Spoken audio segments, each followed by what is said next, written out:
నీట్గా వాష్ చేసుకున్న మటన్లో ఉప్పు కారం పసుపు అల్లం వెల్లిపాయ పేస్ట్ వేసుకొని ఫుల్గా మ్యాగ్నేట్ చేసుకోవాలన్నమాట. వాటికి మర్దన చేయాలి కాసేపు. ఇది ఫ్రెష్ మటన్ అయితే మాత్రం సూపర్ ఉంటుంది. దీంట్లో మనం నీళ్ళు ఏం వేయక్కర్లేదు. కుక్కర్ మూత పెట్టేసి 2 విజిల్స్ వచ్చే వరకు మీడియం ఫ్లేమ్లో పెట్టుకోండి. ఇంకొక బాండీ తీసుకొని దాంట్లో ఒక 2 స్పూన్స్ ఆయిల్ వేసుకొని మీడియం సైజు 2 ఆనియన్స్ 2 పచ్చిమిర్చి పసుపు ఉప్పు రుచికి సరిపడంత వేసుకున్న తర్వాత మూత పెట్టేయండి. అది మగ్గాలన్నమాట. పైకి నూనె తేలేంతసేపు పెట్టుకున్న తర్వాత ఇప్పుడు 1 టీ స్పూన్ అల్లం వెల్లిపాయ పేస్ట్ వేసి ఒకసారి మళ్ళీ కలుపుకోండి. ఆల్రెడీ కుక్కర్లో ఉడికిపోయిన మటన్ ఉంది కదా, తీసుకొచ్చి దీంట్లో వేసేయండి. మొత్తం వేసేసి ఒకసారి ఫుల్గా కలిపేయండి. సో ఇక్కడ ఒకసారి కలిపేసుకున్న తర్వాత మీకు రుచికి సరిపడంత కారం వేసుకోండి. ఇక్కడ కారం తగ్గిందనమాట, అందుకే మళ్ళీ కారం వేసుకున్నాము. ఇందాక మట్టికి వేసింది కుక్కర్లో వేసింది మాత్రం ఓన్లీ మటన్కి సరిపడంతే వేసాము.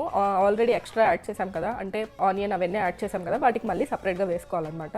అంతే కర్రీ అయిపోయింది. దగ్గరికి నూనె పైకి తేలేంతసేపు పెట్టుకున్న తర్వాత తనగా కట్ చేసుకున్న కొత్తిమీర దాంతోపాటు ధనియాల పౌడర్ వేసుకున్నాం. అంతే, ఇంకా మసాలాలు ఏం వేసుకోలేదన్నమాట. సూపర్గా ఉంది కర్రీ అయితే. అంతే వాటి వీడియో. Bye bye.